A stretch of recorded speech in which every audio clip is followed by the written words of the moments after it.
Hello, I'm Alex Jones, and I'm a radio and television host based in Austin, Texas. And for many years, I've been exposing the criminal activities of the global elite, also known as the New World Order. In past films, we've documented the centralization of power, the move towards world government, the attack on the nation state, self-defense, the Second Amendment, family values, that is, the family itself, as well as private property rights. But time and time again in my research, I come, well, eye to eye with something that's even hard for me to believe. And that's that the elite, again, the so-called establishment kings, those that know best, the visions of the anointed ones, are obsessed with the occult, from presidents to governors to the heads of industry. We've all seen the stories of presidents and first ladies obsessed with their astrologers, making national policy decisions upon their recommendations. Spiritual guides, shamans in the White House. My friends, it gets far worse than that.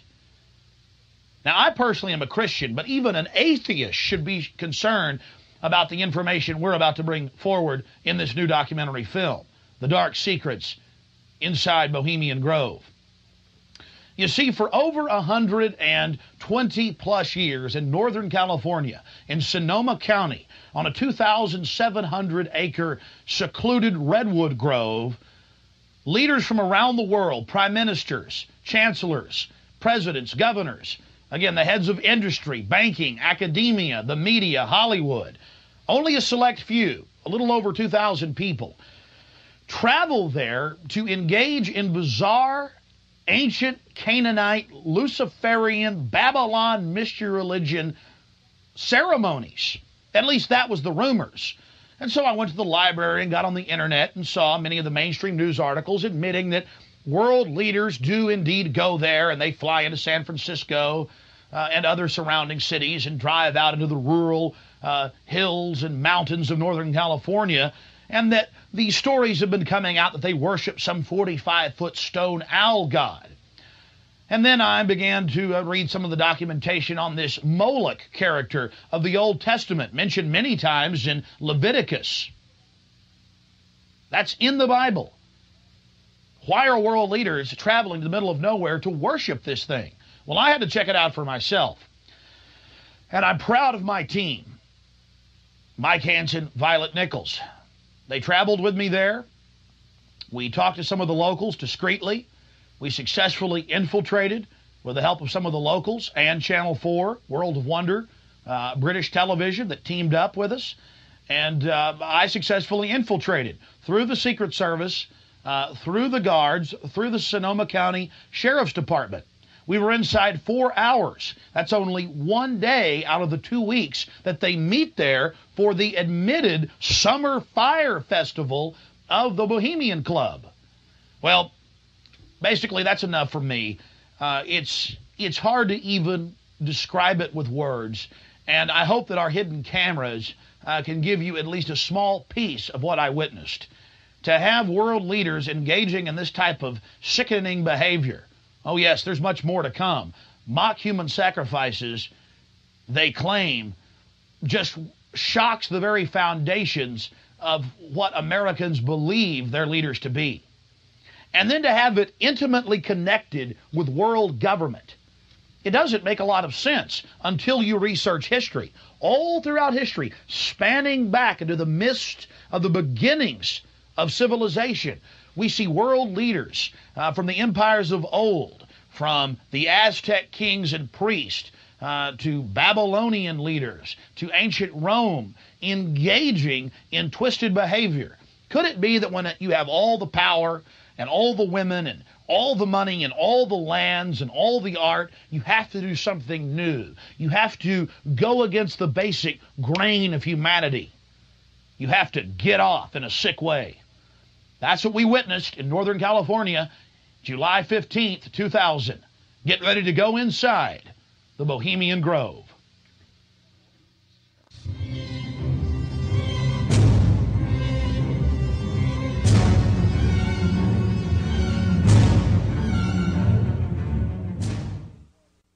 The Bohemian Club, as it's known today, was founded in 1873 in San Francisco in Northern California.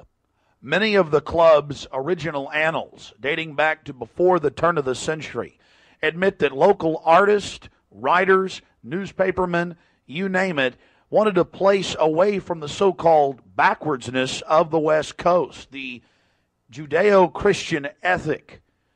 They found that place an hour and a half north of San Francisco, outside of the tiny town of Monterrey. Their annals even admit an obsession with the occult and what they called druid rituals. Amongst the great redwood trees, they revived ancient ceremonies that in truth had their roots not in the Druids, but in Babylon itself. As the railroads brought commerce and larger populations, the prestige of the club grew until, in the year 2000, it is a gathering place for the world establishment, the elite. We're about to show you some of the key evidence documenting this. It is absolutely central to understand that these bizarre activities have been engaged in going back to 1873 and are not some new fanciful whim of the trendies on the West Coast. By the turn of the century, there was already a 10 to 15-year waiting list. Presidents from Howard Taft to Herbert Hoover were on the membership roster. Not to mention, later, famous war general Dwight D. Eisenhower, later to become president. The roster of the Bohemian Club reads like a who's who of the elite. Look at this photo taken inside the Grove back in 1963. There you'll see Ronald Reagan. And sitting two people over from him, later to become president, Richard Milhous Nixon. Frankly, we don't know if these men actively enjoy the things that go on inside the Bohemian Club. But one thing is perfectly certain from the evidence. They are forced to go and attend and take part in these activities if they wish to be elevated to the highest levels of the geopolitical power structure. Take George Bush Sr., documented member. And then, of course, there's his son. Now, the last 4 generations of Bushes have also attended the Skull and Bones Society at Yale, well known to be steeped in the occult. Then there's Bill Clinton, a frequent attendee. Upon closer inspection, the entire federal government at the highest levels is infested with Bohemian Club members. And it doesn't stop there. America's private run-for-profit Federal Reserve Bank, from its very inception in 1913, has been run by prominent members of the Bohemian Club. Central Bank Chairman Alan Greenspan was seen leaving the Bohemian Grove only 1 month before he was appointed chairman of the Federal Reserve. He had to be a made man to be a member of the most powerful cabal on the planet. Historical records are clear from major universities. The Manhattan Project was planned and instituted and run from the Bohemian Club. All of this going on in an atmosphere of bizarre revelry. You're looking at an illustration from a November 1989 issue of Spy magazine. Spy goes undercover with Henry Kissinger, Merv Griffin, and William F. Buckley Jr. The story was clearly a shill, meant to misdirect the intensifying media coverage that the Grove was getting in the late 1980s. The writer's spin is obvious. They're just masters of the universe, big frat boys blowing off steam. We'll get back to this article later. Because you can clearly see that the mantra in the spin story has been picked up as a front by all the local media. Sure, they're elitist. Sure, they have some bizarre rituals. But what's the big deal? They're just having fun.